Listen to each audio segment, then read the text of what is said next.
La Bible déclare que la parole de Dieu, Matthieu chapitre 4, le verset 4, l'homme ne vivra pas seulement de pain, mais de toute parole qui sort de la bouche de Dieu. Cela signifie aussi que la parole de Dieu est comparée à du pain, à la nourriture. Et nous devons nous nourrir aussi également de cette parole-là. De cette même manière que lorsqu'on ne mange pas physiquement, on perd la force. De cette même manière aussi, lorsqu'on ne mange pas spirituellement, on perd la force. Donc toute personne qui n'a pas de force dans le monde spirituel ne mange pas spirituellement. Donc il va être faible. Donc nous devons vraiment connaître la parole de Dieu, avoir des révélations, quel que soit les types de révélations, même si c'est petit, si c'est une petite révélation même, ça peut nous faire du bien. Donc il faudrait vraiment veiller à cela. Avoir chaque jour notre pain quotidien. Manger à la table du Seigneur, comme on vient de le faire par la Sainte Seine, mais aussi par la parole vivante et puissante de Dieu. Donc aujourd'hui, on va voir un sujet sur l'autel des sacrifices, le renoncement aux œuvres mortes.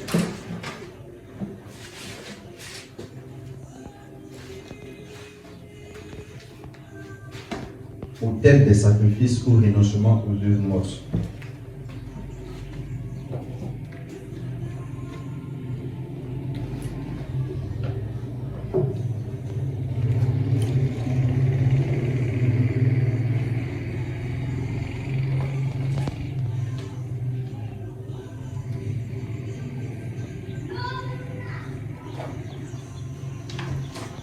Et on va lire le livre de Lévitique, chapitre 1, le verset 9.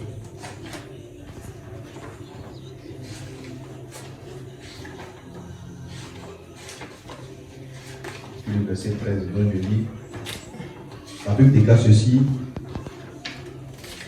Il lavera avec de l'eau les entrailles et les jambes, et le sacrificateur brûlera le tout sur l'autel. C'est un holocauste, un sacrifice consumé par le feu, d'une odeur agréable à l'Éternel. Retenez ceci, on dit il brûlera tout sur l'autel. Lorsqu'on parle de l'offrande de l'holocauste, on a tendance à brûler tout. Même les entrailles, on brûle tout. Le verset 19, non, j'ai dit quoi, le verset 13. Il lavera avec de l'eau les entrailles et les jambes, et le sacrificateur brûlera le tout, et le brûlera sur l'autel. C'est un holocauste, un sacrifice consumé par le feu, d'une odeur agréable à l'Éternel. Donc, à chaque fois qu'on parle de holocauste, on parle de consumer totalement le sacrifice. Hébreux chapitre 6, le verset 1.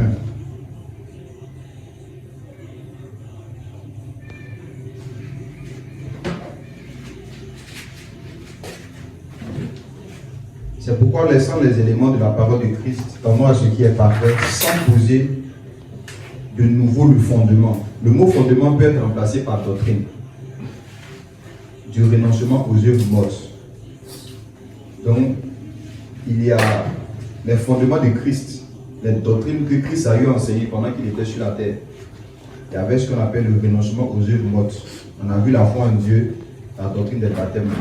Il y a aussi l'imposition des mains, la résurrection des morts, et puis le jugement éternel. Tous ces sujets-là, Jésus les a abordés sur la terre, les apôtres l'ont repris. Et aujourd'hui, on continue de les enseigner. Donc, on va voir le fondement ou la doctrine du renoncement aux œuvres mortes dans la parole de Dieu. Donc, on va aller comprendre par la connaissance certaines choses et puis également les mettre en pratique dans nos vies pour obtenir des résultats. Donc, ici, la même chose, pour comprendre le renoncement aux œuvres mortes, c'est aussi en parallèle de comprendre l'autel des sacrifices.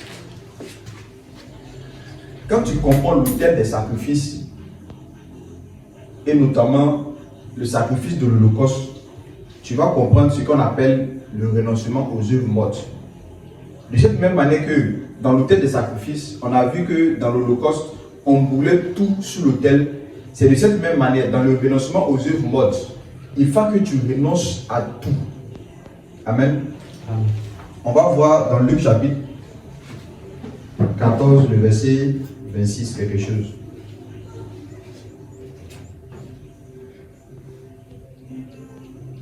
C'est une petite étude circulante qui va nous aider à comprendre certaines choses, qui va nous donner de la connaissance. La Bible déclare ceci, Luc 14, le verset 26. Si quelqu'un vient à moi, et s'il ne hait pas son père, sa mère, sa femme, ses enfants, ses frères et ses sœurs, et même sa propre vie, il ne peut être mon disciple. Verset 33, ainsi donc, quiconque d'entre vous ne renonce pas à tout ce qu'il possède ne peut être mon disciple. Donc vous allez voir que ça renvoie toujours à la même notion de l'autel des sacrifices où on sacrifiait l'Holocauste. Et quand on sacrifiait l'Holocauste, on a signifié tout. Ici aussi on parle, si tu ne renonces pas à tout ce que tu as, tu ne peux pas être mon disciple. Et on a cité certaines choses. On a parlé du père, de la mère, de soeurs, de frères, de tout. Cela ne veut pas dire que non, tu dois haïr tes parents en telle enseigne que tu ne veux pas les honorer, non. Mais cela est en train de parler de la priorité de Dieu dans notre vie, dans la vie de chaque personne. Si tu commences à aimer une personne, quel que soit c'est ton père, c'est ton fils, c'est qui que ce soit, au même degré que Dieu, ou bien au niveau de Dieu, ou bien plus que Dieu, c'est vraiment une erreur grave. Alléluia. Parce que lorsque tu aimes Dieu, Dieu forcément, il a dit dans sa parole, il dit quoi? Honorez vos pères et vos mères. Honore ton père et ta mère. Amen, amen. Amen. Donc en aimant Dieu, tu pourras les honorer aussi également. Mais si tu es en train de les aimer plus que Dieu, tu ne pourras pas honorer Dieu. Alors tu auras échoué. Amen, amen. Donc Dieu est notre point focus. C'est pour ça que le premier commandement, c'est d'aimer Dieu d'abord. Et c'est après, maintenant, on va aimer les prochains, comme nous-mêmes. Mais si on n'aime pas Dieu, on ne pourra pas recevoir l'amour nécessaire pour aimer les autres. C'est pour ça que même Jésus va vous le dire, si quelqu'un ne hait pas telle personne, ne peut pas être mon disciple. Et même sa propre vie doit la haïr. Donc c'est là que vient intervenir ce qu'on appelle l'autel de sacrifice de l'Holocauste. Romains chapitre 12.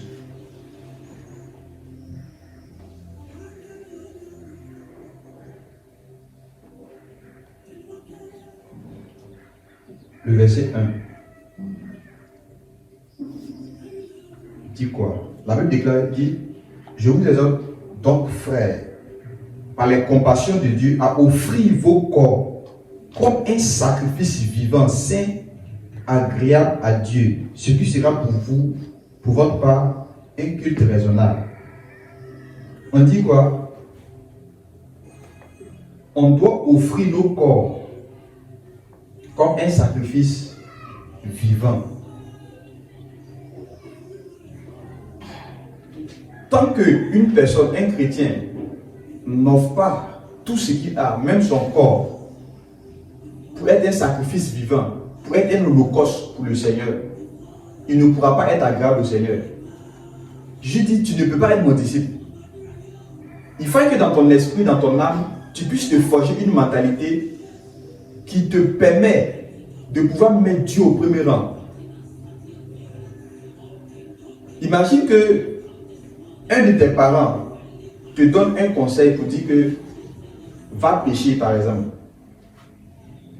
Quand tu appliqueras ce principe qui dit tu dois aimer Dieu de tout ton cœur, tu dois haïr tes parents. Ça ne veut pas dire que tu dois les haïr dans le mauvais sens, mais toujours dans le bon sens. et que tu appliques ce verset qui dit que tu dois haïr tes parents, ça veut dire quoi? Si ton parent veut t'amener à pécher, tu dois le haïr. Ça veut dire que tu ne dois pas accepter cela. Mais si ton parent veut t'amener à la sanctification, ce qui est bien, la Bible dit qu'il faut l'obéir. Parce qu'on obéit ses parents selon le Seigneur. Imagine que ton papa est marabout, ou bien il est sorcier, puis il veut t'initier à la sorcellerie. Et puis il va te dire le verset qui dit que obéissez à vos parents. Obéissez à vos conducteurs, obéissez-les. Donc tu vas aller les obéir pour pouvoir aller dans la sorcellerie, ou bien pour pouvoir aller pécher. Non. À chaque fois que tu obéis, il faut que ça soit selon le Seigneur.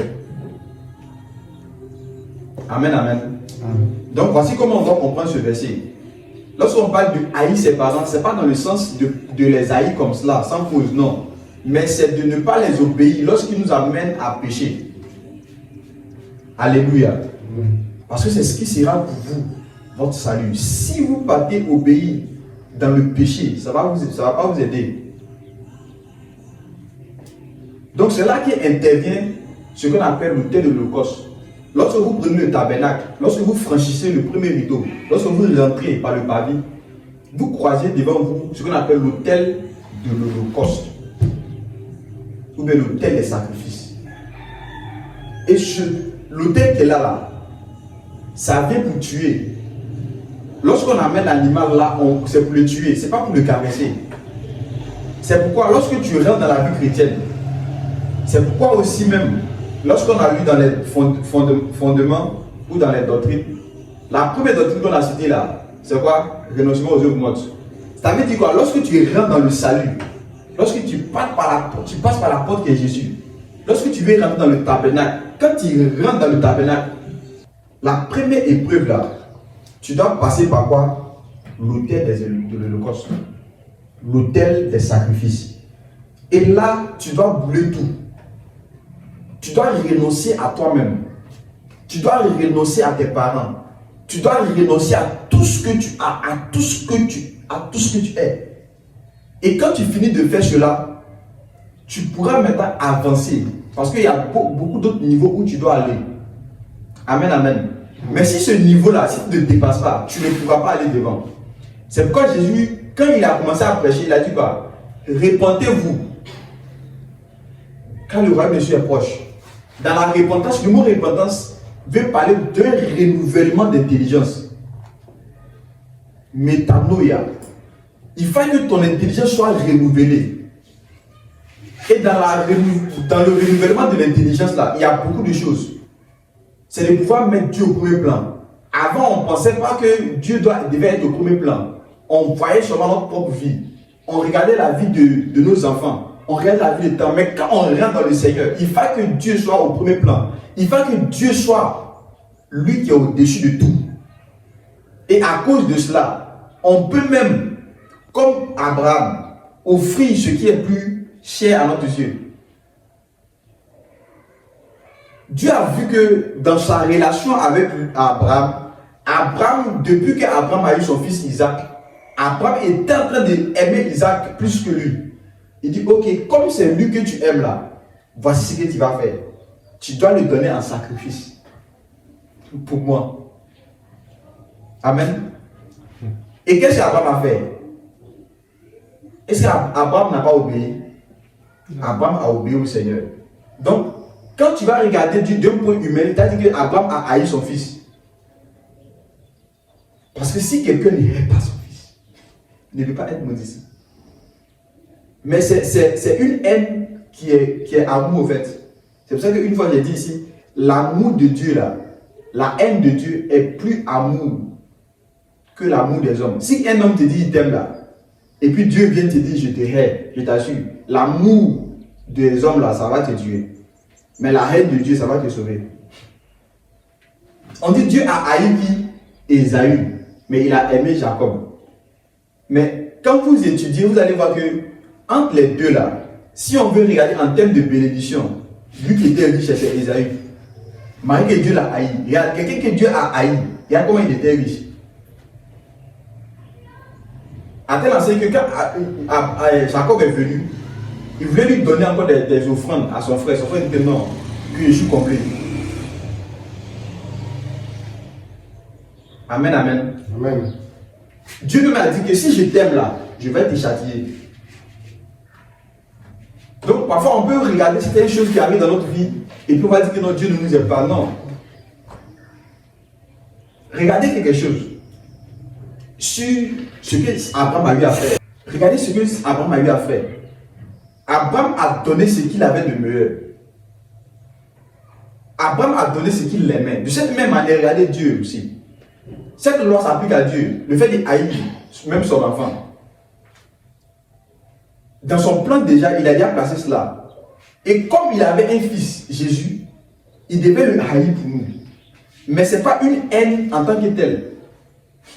Mais c'était un amour pour nous. On dit quoi? Dieu a tant aimé le monde qu'il a donné son fils unique. Afin que quiconque croit en lui ne périsse pas, mais ait la vie éternelle. Regardez quelque chose. Il dit, il nous aime. Oh, il aime aussi son fils. C'est pas ça. Mais ce qu'il aimait le plus là, il a fait quoi? Il a donné ça en sacrifice. Et quand il a donné ça en sacrifice, qu'est-ce qui s'est passé?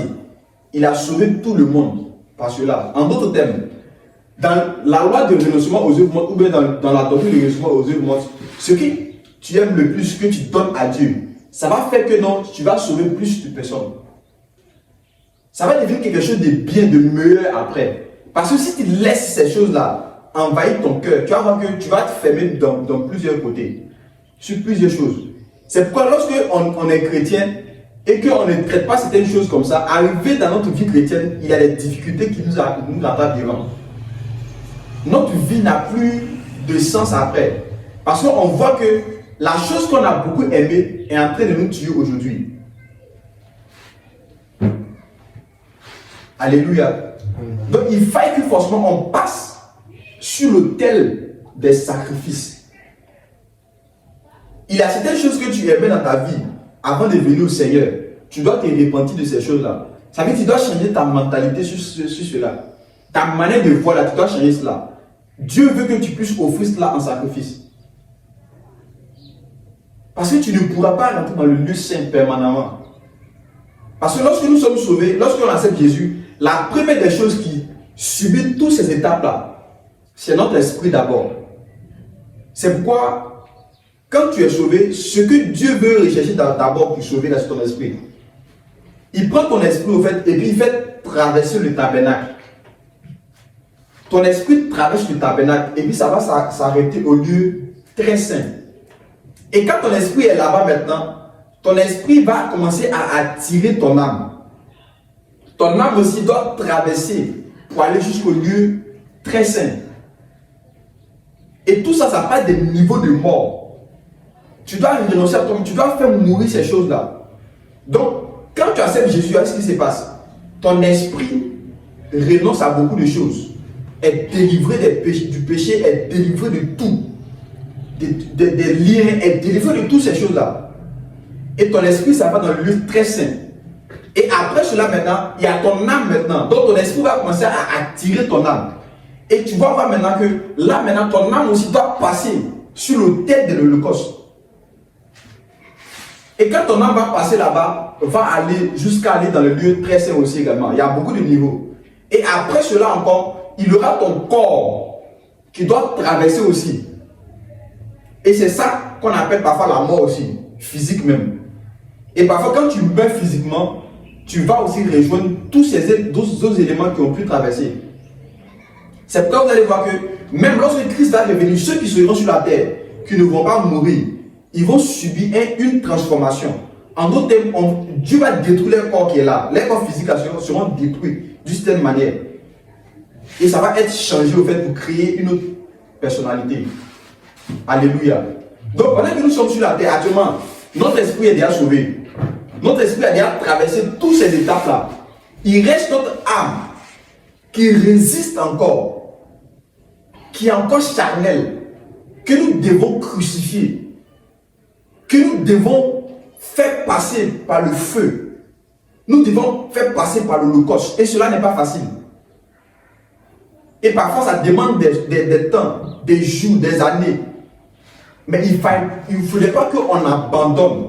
Pour dire que non, c'est bon, je vais m'abandonner, je vais commencer à vivre comme je veux. Non. Il faut que tu puisses renoncer à toi-même. Si tu ne le fais pas, je t'assure que devant, tu ne peux pas avancer avec le Seigneur. Tu seras inefficace entre les mains du Seigneur. Tu ne pourras pas faire quelque chose. Or, dans ton esprit, tu aimes Dieu. Mais tu vois que dans ton corps, il y a une loi qui te retient. C'est ce que Paul est en train de parler dans Romains chapitre 7. Il dit, j'aime faire le bien. Mais le bien que je veux faire, je n'arrive pas à le faire. Pourquoi? Parce que il y a une loi qui est dans mes membres, qui me retient. Et si tu veux être délivré, il faut que tu puisses passer par l'autel des sacrifices. Tu dois sacrifier tes envies. Tu dois mettre Dieu au premier plan. Amen, amen. Donc en toi, il y a un fils unique qui doit mourir. Ton âme doit mourir. Tu dois offrir cela en sacrifice. Et il y a deux choses que Dieu fait, deux choses qu'on doit comprendre et on doit mettre en pratique. La première des choses, lorsqu'on se donne à Dieu, Dieu prend le soin de nous livrer pour mourir, pour la mort, pour être sacrifié. C'est ce que Dieu fait premièrement. La deuxième des choses, c'est nous-mêmes. On doit accepter la mort que Dieu est en train de nous donner. Et lorsque nous acceptons cela, ces deux réunis peuvent accomplir de grandes choses. Vous savez que Jésus pouvait ne pas aller à la croix, si vous savez ça. Il pouvait refuser. Il est parti prier même pour ça. Mais après ce qu'il a fait, il a résolu de ne pas écouter ses envies, sa chair, et de mourir à lui-même, devenir l'Holocauste. C'est pourquoi il a dit que non, personne ne me ôte la vie, mais c'est moi-même, je le donne. Ça veut dire quoi? Dans le renoncement aux œuvres mortes, Dieu a fait déjà sa part, il t'a livré déjà, pour que tu sois délivré, pour que tu meurs. Maintenant, c'est à toi d'accepter maintenant de mourir. Amen, amen. C'est pourquoi dans le livre de Hébreux chapitre 12, on dit, vous n'avez pas encore lutté jusqu'au sang. Or, quand on parle de lutter jusqu'au sang, on veut parler de degré de mort, de fait de mourir. Donc, tu vas voir que dans ta vie, le Seigneur va commencer à t'instruire. Il dit que non, tu vois telle chose que tu aimes là, j'ai déjà livré ça en sacrifice pour toi.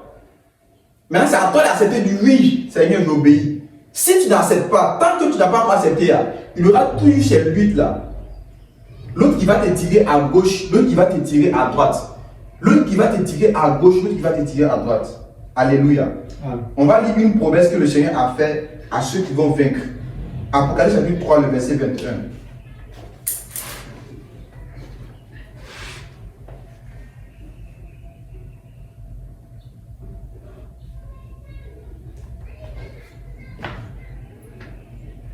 Si Jésus ne se laisse pas crucifier,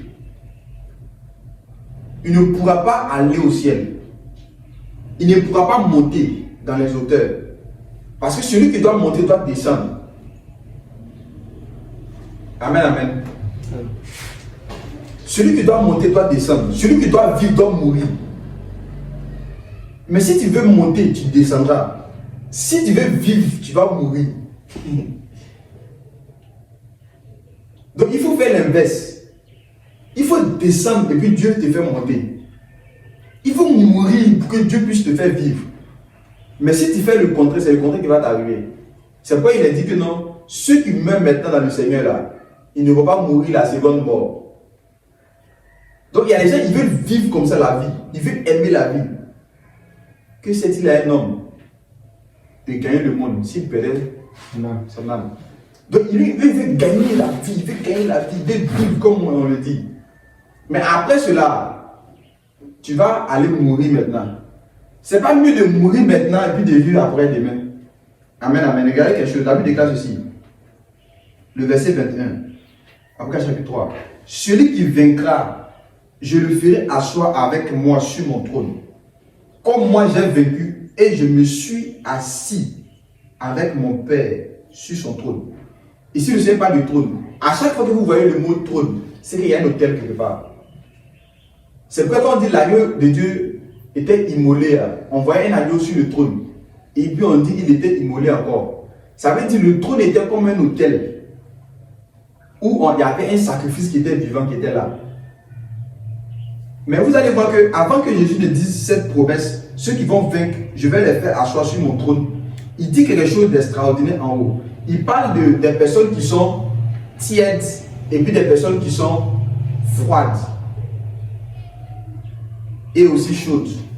Il dit, si tu n'es ni chaud ni froid, je vais te faire quoi? Je vais te vomir. Ça, c'est le verset 15. Il parle de cela. Verset 15-16. Il dit, il va vomir ceux qui sont tièdes. Ceux qui sont tièdes, c'est quoi? Tu acceptes le Seigneur. Et puis quand tu finis d'accepter le Seigneur te livre à la mort. Et puis toi, tu dis que non, tu ne veux pas mourir. Donc, tu vas être tiraillé entre ces deux mondes-là. Dieu veut te faire mourir. Toi, tu dis que tu ne veux pas. C'est comme Isaac, on envoie pour le tuer. Pendant qu'ils ne sont pas venus le tuer, ils luttent. Mais on ne s'est pas dit qu'il était livré à la mort déjà. Il a déjà parlé ça avec Dieu. Donc, pendant qu'on veut tuer Isaac, Isaac commence à lutter. Mais si Isaac commence à lutter, est-ce que son papa va dire perdre la foi? De cette même manière, tu ne peux pas être un homme de foi. Tu ne peux pas être perdre la foi. Tu ne peux pas être un homme de foi si tu es en train de lutter encore avec ton Isaac. Or, il faut que tu le laisses mourir. Il faut que le fils meure pour qu'il y ait la vie. Il y a des choses dans ta vie qui sont des fils qui doivent mourir. Et quand tu vas voir que quand cela va être ainsi, il va avoir la vie. Mais tant que tu ne le fais pas, il y aura toujours cette lutte-là. C'est comme Jésus. Au lieu de monter à la croix, il continue à lutter dans la prière. Il dit, Seigneur, est-ce que cette coupe ne peut pas s'éloigner? Il y a des coupes qui ne s'éloignent pas. Il faut que tu passes par là. C'est comme si tu viens dans le tabernacle et puis tu dis que non, on va te téléporter dans le lieu très saint là-bas. Non, ça ne peut pas se faire. Tu dois passer l'autel des holocaustes, l'autel des sacrifices, cuve des reins, rentrer dans le lieu saint, pain de proposition, chandelier, rentrer là-bas, autel des parfums, continuer jusqu'à arriver dans le lieu très saint. Alléluia. Donc, pendant que nous sommes là, quand on accepte le Seigneur fait en sorte que notre esprit rentre dans le lieu très saint. Et c'est notre âme qui reste maintenant au dehors. Il doit aussi être attiré. Et c'est cela vraiment, c'est difficile. C'est pas facile. C'est très très difficile. Mais si tu passes ce niveau-là, il aura la vie. Si tu passes ce niveau-là, il aura la vie. Donc il faut que tu puisses renoncer à ta propre vie comme Jésus l'a fait. Il a renoncé à sa vie pour mourir. Tu dois renoncer au péché, aux œuvres mortes. On dit une œuvre qui est morte. Tu dois renoncer à cela. Quelque chose qui va te coûter. Ça va te coûter la douleur. Ça va te coûter beaucoup de choses. Ça va te coûter même, parfois les gens vont te haïr, vont se moquer de toi. Mais malgré ça, tu dois haïr cela. Tu dois haïr les choses du monde. Et tu dois t'adonner à Jésus. Mais là, quand tu vas passer cela, tu vas voir que le Seigneur va commencer à restructurer ta vie. Il va te dire, fais comme cela, ne fais pas ça, ne fais pas comme ça. Et c'est là maintenant que tu vas être conduit par le Saint-Esprit. Parce que actuellement, tu es encore en train de lutter. Et vu que tu luttes, tu ne pourras pas être conduit par l'Esprit. Tu vas être tiède. Tantôt tu veux faire ce qui est bien, tu veux faire ce qui est mal, tu es là comme ça. Je dis un pied dehors, un pied dedans. Tu vois, non, un pied dehors, un pied dedans. Comme on dit, c'est dehors. Il dit, quand tu es à cette position comme ça, tu es quoi? Tu es tiède. Parce que pour que quelque chose soit tiède, c'est quoi? C'est le mélange du froid et puis du chaud. Donc ça doit être tiède. Un chrétien tiède, c'est un chrétien qui ne veut plus renoncer. Il dit que non, ça me suffit. Parce que tiède aussi, parfois, tu as pensé que c'est chaud, tu as pensé que c'est froid. Tu ne sais même pas à quel état où il est. Donc c'est un chrétien, il dit que non, c'est fini, c'est bon, il ne veut pas avancer, donc il ne veut pas faire grand chose, ça me suffit ce qu'il a fait là. Je me rappelle lorsque on se faisait baptiser, quand on s'est fait baptiser, il y a une de mes grandes sœurs qui me disait comme ça que Parce que moi, je lisais beaucoup la Bible. Je lisais, il lit comme ça, il se concentrait. Il lit même des heures, des une fou bien. Donc pendant qu'il lisait la Bible comme ça, il dit que non. Que eux, quand ils s'est baptisés, c'est en 2015, mais quoi, alors là, il a dit qu'il y a un pasteur, mais il ne sait pas c'est qui là. Là, il a dit que non, la Bible, là, ça rend fou que. Il ne faut pas que vous allez lire la Bible là, trop. Tu es sûr que c'est un pasteur qui t'a dit ça? C'était un peu bizarre. Jésus chapitre 1, le verset 8 dit quoi? Que ce livre de la loi ne se doit pas de ta bouche. Médite-le. Quoi? Jour et nuit. Mais jour et nuit, on n'a pas encore fait ça, nous. Et puis le peu qu'on a fait, il y a des fous. C'est que si on fait jour et nuit, on va faire quoi, madame? Amen, amen. Donc il y a certaines paroles comme ça. Tu penses que c'est bien, ok, mais c'est subtil. Il faut que, lorsqu'on rentre dans le Seigneur là, ça soit pour être chaud. Et quand tu sens que non, tu es tiède là, il faut reconnaître. Quand tu vas reconnaître que tu es vraiment tiède, tu vas voir que le Seigneur va t'amener que tu es froid, il va t'amener à la froideur, il va te dire que tu es froid. Tu vas devenir froid en fait, pour que tu puisses te chauffer. Parce qu'un chrétien tiède, c'est quoi? C'est un chrétien qui dit que non, tout est accompli, tout est fini. C'est prêt, c'est bon. Or, il sait que ce n'est pas comme ça. Mais il dit que non, c'est bon, le ciel là est garanti, c'est fini. Or, il sent dans sa vie que non, il y a encore des défauts. Il a certaines choses et puis il ne veut plus se battre. Il ne veut plus renoncer. Il dit que c'est fini, que non, c'est bon. C'est un chrétien qui est tiède. Un chrétien qui est tiède, quand on va dire, bon, allons-y, on va évangéliser, il va dire que non, Dieu lui-même, il est capable de tout. Il peut même amener les gens au salut. Il est tout puissant, on n'a pas besoin d'évangéliser. Mais il n'a pas besoin d'évangéliser. Puis lui-même, il a dit que non, partez parler de moi. Pourquoi? Il est devenu tiède comme ça. Il va commencer à raisonner. Or, un chrétien qui est froid, lui, c'est quoi? Il dit, au fait, j'ai envie de faire, mais je n'arrive pas à faire. Et puis, il demande la force à Dieu. Parce que celui qui est froid, c'est ce qu'il demande. Il n'a pas la capacité, Seigneur. J'ai envie de faire. J'ai envie d'évangéliser, mais je n'arrive pas. Aide-moi à le faire. J'ai envie de me sanctifier, mais je n'arrive pas. Aide-moi à le faire. Là, je suis froid. Mais un tiède là, il va dire que non. On dit que tous ceux qui sont en Jésus-Christ là, il n'y a plus de condamnation. Pour ceux qui sont en Jésus-Christ, oh, il sait qu'il vit dans le péché. Mais il y a plus de, il essaie de se convaincre. Il ne veut pas aller à l'hôtel de l'Holocauste. Il dit que par vous que je suis là, c'est bon. Premier point, il ne veut pas travailler ça. Le sacrifice a été déjà poursuivi. Jésus est mort pour moi, je suis déjà au paradis. Oh, il sait qu'il n'est pas en conformité avec la parole de Dieu. On dit ni les impudiques, ni les impurs, ni ceux qui se livrent à telle chose n'hériteront le royaume des cieux. Mais malgré ça, il lit ça, il se justifie encore. Tu ne dois pas te justifier. Laisse cette parole-là te tuer. Laisse cette parole-là pénétrer en toi. Et tu vas être réellement libre, comme Jésus l'a dit. Il dit, si le Fils vous a franchi, vous serez réellement libre. Ça veut dire quoi? Parfois, on n'est pas réellement libre. Parce que si on a dit réellement libre, ça dit, tu peux croire que tu es libre, tu n'es pas encore libre. C'est vrai que Jésus a dit quoi? Par l'apôtre Paul, qui disait comme ça, il dit, ne vous y trompez pas. Ni les temps, ni les temps, ni les temps, ni les temps. Parfois, on peut se tromper.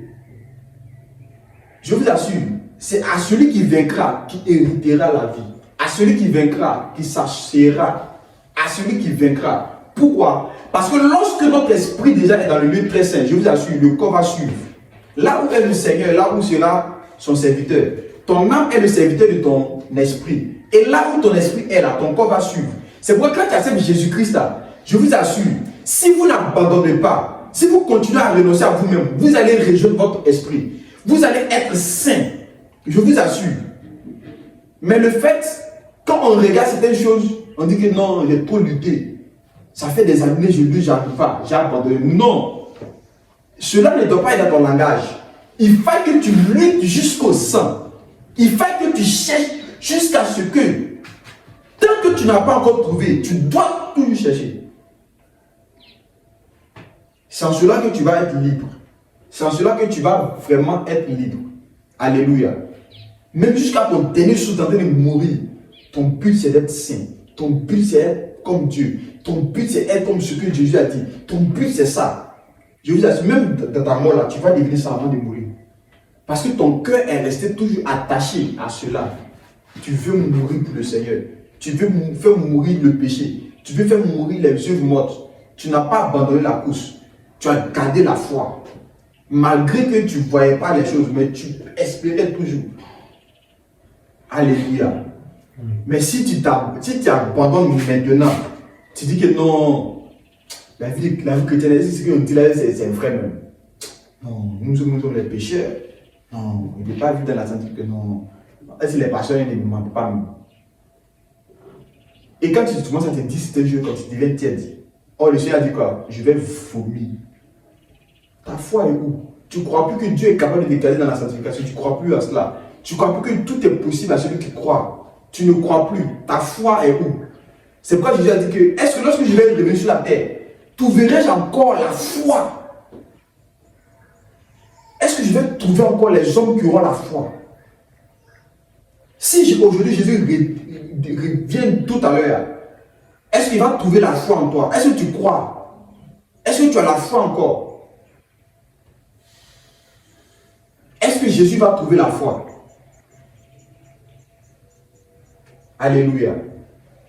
Est-ce que Jésus va trouver la foi en toi? La foi pour être sauvé.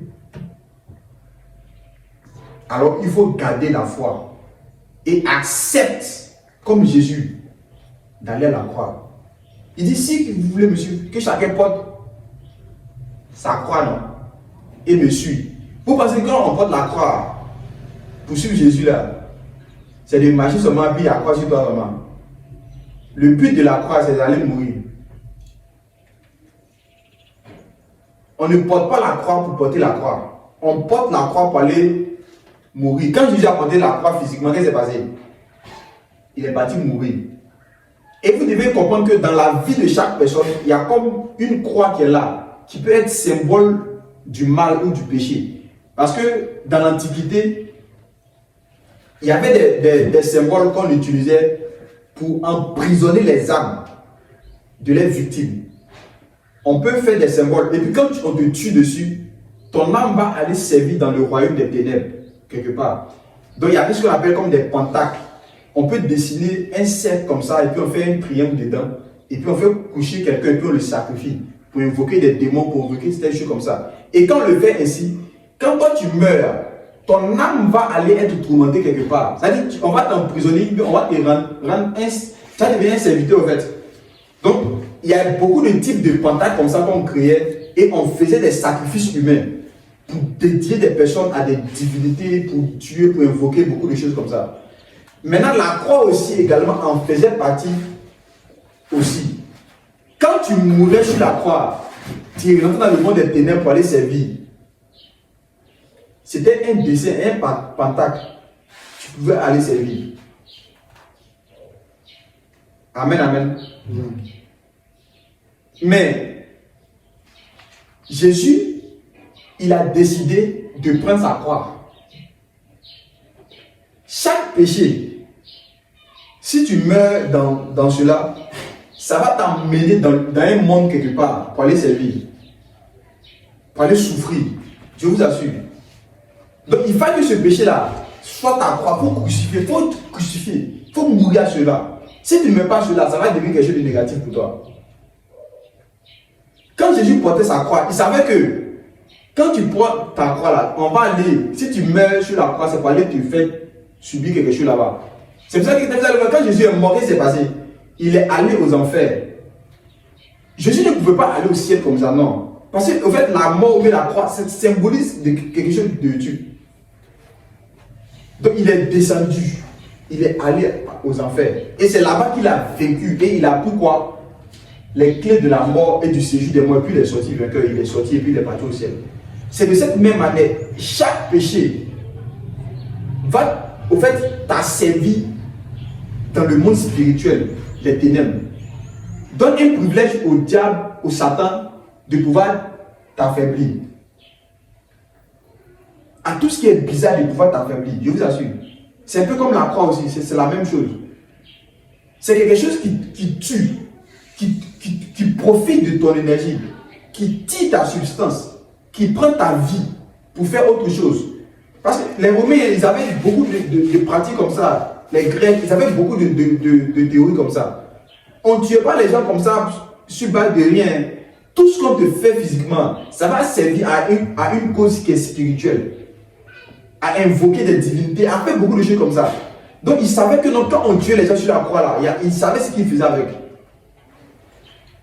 Donc quand on tue les hommes par impudicité, quand on tue les hommes par méchanceté, quand on tue les hommes par la colère, ils savent ce qui les rapporte.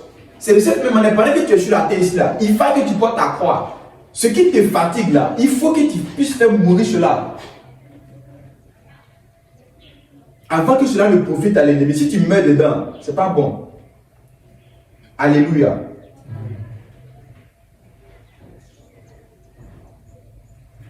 Dis avec moi, Seigneur.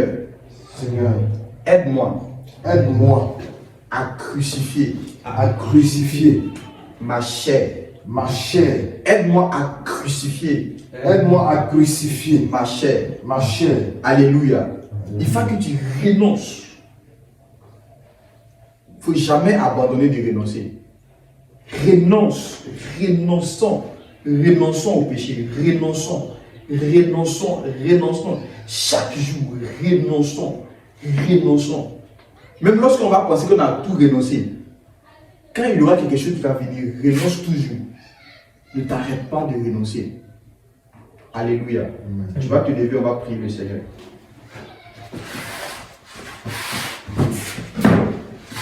Tu vas demander au Seigneur, tu veux la force de renoncer.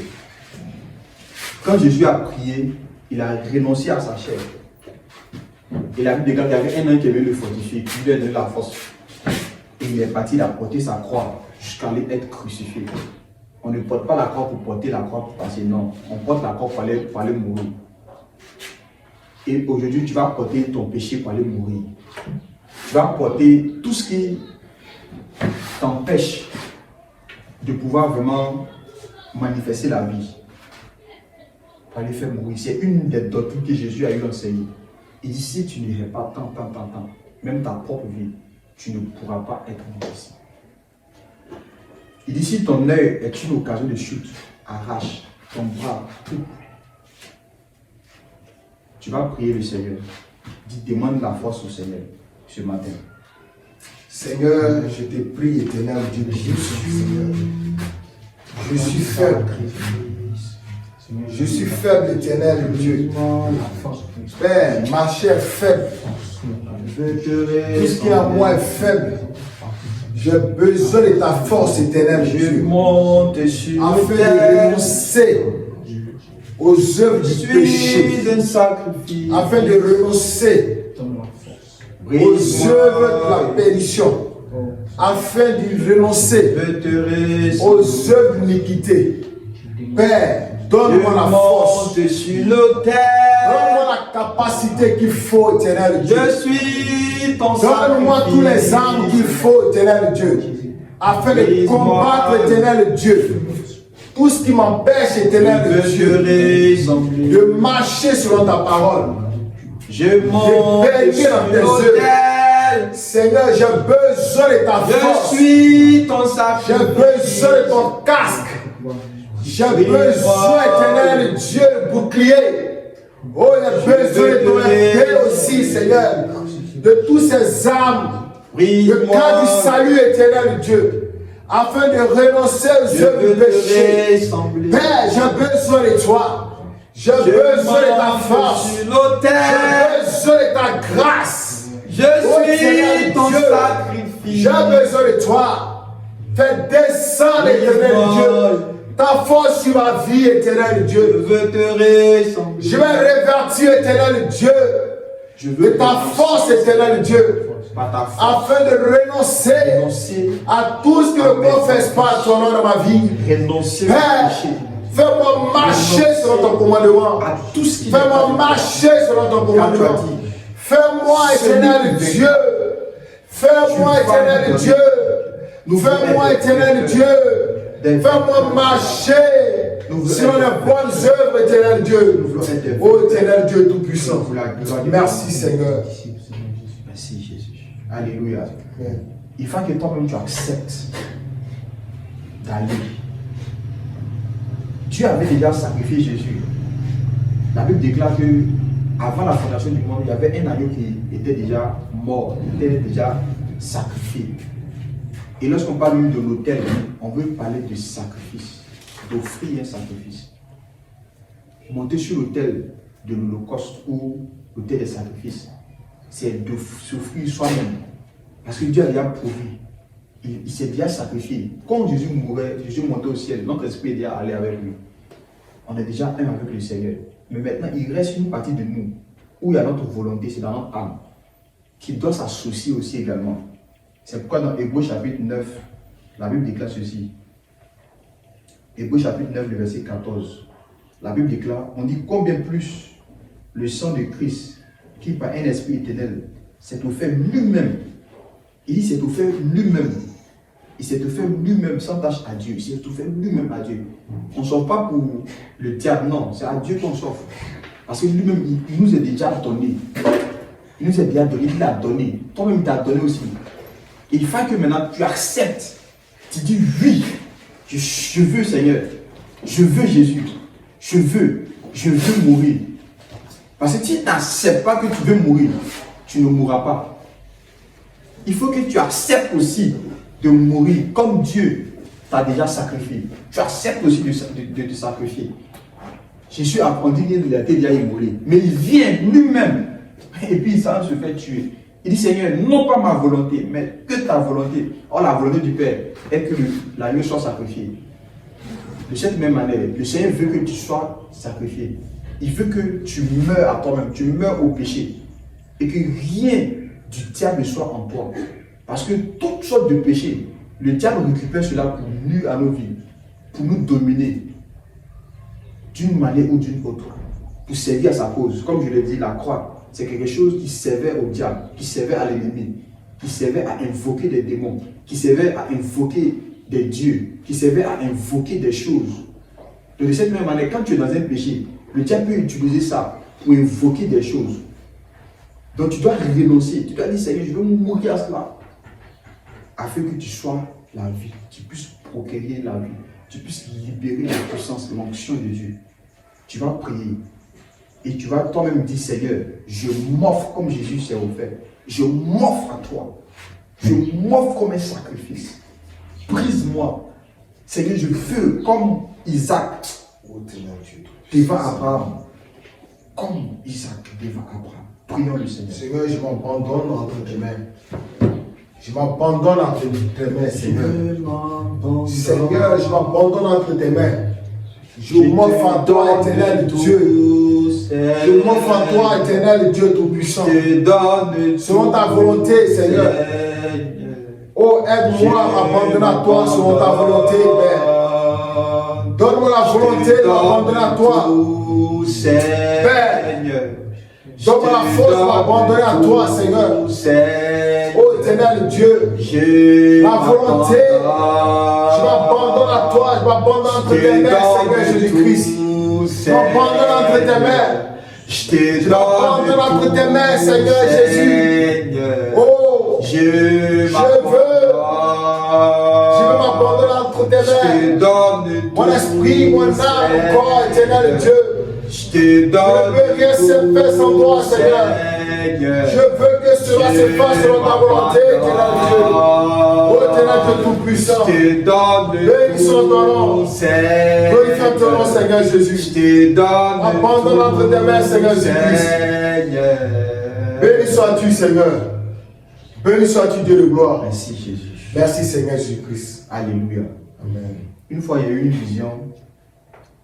Et dans la vision que j'avais eu un homme de Dieu. J'avais vu quelque chose d'un peu bizarre que je ne peux pas décrire. Et cet homme de Dieu que j'avais vu en vision, il avait un don prophétique extraordinaire. Il opérait des miracles. Il voyait en vision, il disait la vie des personnes. Et j'avais aimé cela. C'est un prophète que je connaissais dans la vie réelle. Et dans cette vision, c'est comme s'il y a une voix qui me dit, si il prie pour toi, tu vas recevoir aussi la même grâce. Amen. Mais également aussi, si toi tu renonces à toi-même, parce que je voyais un truc bizarre, mais qui ressemblait comme à la chair, au renoncement aux œuvres mortes. Si tu renonces à toi-même, ce qu'il a là, tu vas avoir plus que ça.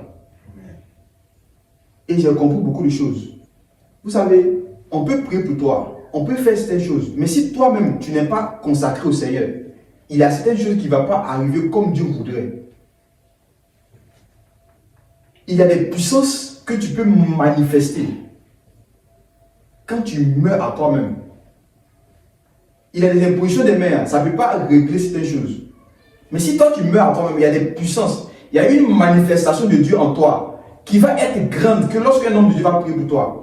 Quand un homme de Dieu prie pour toi, tu peux manifester certaines choses, mais tu seras limité. Mais si toi-même, tu es sacrifié, c'est Dieu même qui va prier pour toi.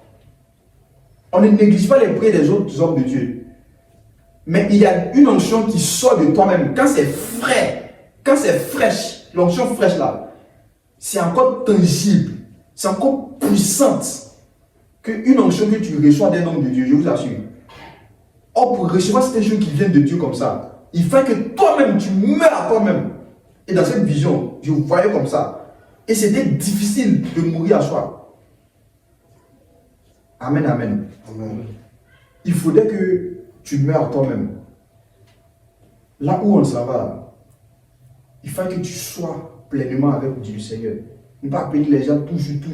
Que toi-même, tu sois pleinement avec le Seigneur. Alléluia. Que Dieu bénisse sa parole. Amen. Amen.